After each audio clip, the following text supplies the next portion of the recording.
I'm not a lawyer, but what the was going on day 42 of the YSL trial that was today? Y'all, it was chaos. This is going to be a part 1 and a part 2 video, so let me jump right in. First of all, there was no jury today, so everything I'm about to cover happened outside of the presence of the jury. And also, they did not discuss the Georgia Supreme ruling regarding the rap lyrics and the music videos. That's gonna happen another day. Okay, so here we go. There's a 2015 video of detectives interviewing Diamante Kendrick, who is, of course, one of the defendants in this case, and he's also known as Yak Gotti. So the state wants to admit this entire police interview of Yak Gotti into evidence. But the problem is, at some point during the interview, Yak Gotti says that he wants his lawyer and that he does not want to talk to police anymore. Which we all know, or at least should know, that if you ask for an attorney, law enforcement has to stop talking to you. Well, in this situation, after asking for an attorney, Yak Gotti and the detectives go outside to smoke a cigarette. And while they're out there, somehow a conversation between them all starts up again. Yak Gotti and the detectives come back inside. There's like a gap of 45 minutes or so. And the interview and the recording continues on. Now, Attorney Love, who is the prosecutor, says that when Yak Gotti and the detectives were outside, Yak Gotti is the one who re-engaged or reinitiated the conversation. And so that makes this interview admissible into evidence. Now, Yak Gotti's attorney, and the judge for that matter, are saying that if a person asks for a lawyer at any point during an interview with police or law enforcement, the conversation must end. Just watch this back and forth. What I heard on the video, which was, I need to talk to my lawyer, I don't want to talk no more.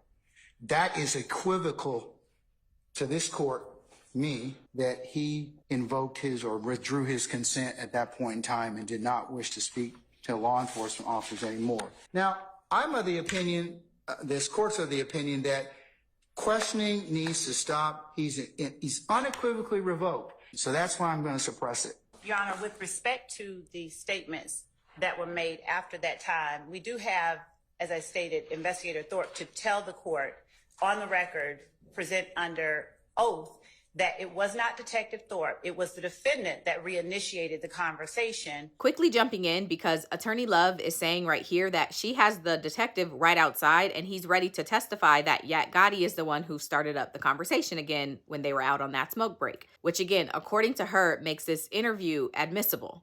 But the problem is, he invokes, and then we don't know what goes on in the 45 minutes, but we come back afterwards, and at that point in time, you don't get to eat your cake, have your cake and eat it too. It's once he invokes, that's it. It's over. First, the defendant asked for a smoke, so they took him out for a smoke. When they took him out for a smoke, the defendant reinitiated the conversation as they went outside. That is why we have, as the burden of proof, holding the burden of proof, that is the reason we have Detective Thorpe here to testify. I don't need his, I'll consider it, but it's this court's opinion that once he invokes, you don't get another bite at the apple by taking him outside, softening him up, giving him a cigarette, some bonbons or whatever, and then letting him go ahead and then say, oh, well, let me just clarify with you a little bit.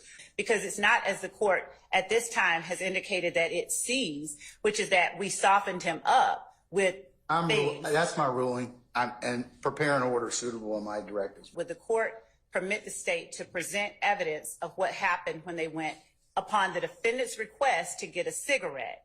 Ms. Love, I'm of the opinion it's not going to change my mind at this point in time. When the defendant reinitiates the conversation, the statements that he makes are not to be suppressed. So we would like to present actual evidence to show under a totality of the circumstances. I got the evidence. It's been admitted. The two videotapes are sufficient for the court's analysis at this point in time. So that's your ruling. Thank you. I have nothing to add, Your Honor. All right.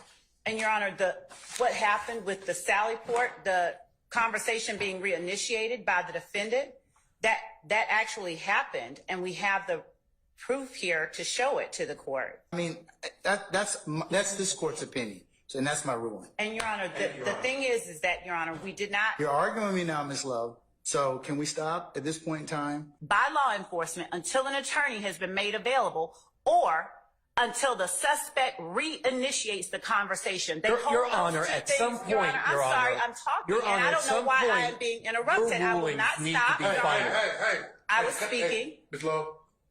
I'm sorry, I was speaking. Both y'all can't talk at the same time. I know, I Honor, the was state speaking, and I can talk expect for you years. allowed to speak when I'm speaking. Hey, both of you all need to just take it down a notch. And so, Your Honor, if I may finish, because I was the one speaking before Mr. Weinstein interrupted. But you continually engage in this pattern of behavior, Ms. Love. You don't want to accept my ruling. Your Honor, I know you're being an advocate, but at some point, stop. Just stop. I made my ruling. Good, bad, or indifferent to you. You're going to win some, you're going to lose some. I do accept that Okay, fact. no, but you Judge, don't. No, you don't. Your Honor, we have just not been able to present the evidence. No, you don't. I get it. I get it. And I'm not just doing this for the sake of engaging in a pattern of behavior, Your Honor. I am standing here emphatically asking that the court allow the state to present its evidence so that the court can make a ruling based on the evidence and not on the assertion by one party or the other. The court is making a credibility judgment before even hearing what he has to say. May I please speak? Please. May I please speak? Okay. And, Your Honor, I was asking that the court... Are you finished now? I was not, Your Honor. I was Your Honor, she is... Hold up. You got 30 more seconds. Wrap it up.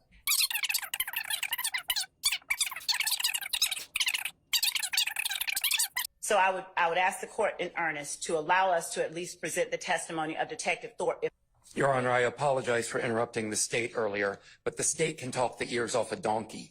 This continued filibustering has got to stop so that opposing counsel can speak. Your rulings at some point have got to be final, Your Honor. Whether you hear from Detective Thorpe or not is irrelevant. He requested his lawyer. He invoked his right to not speak anymore. And I don't care what schmoozing Detective Thorpe did out at the Sally Port. This continued going back whenever the state loses in this case has got to stop at some point, Your Honor. Thank you.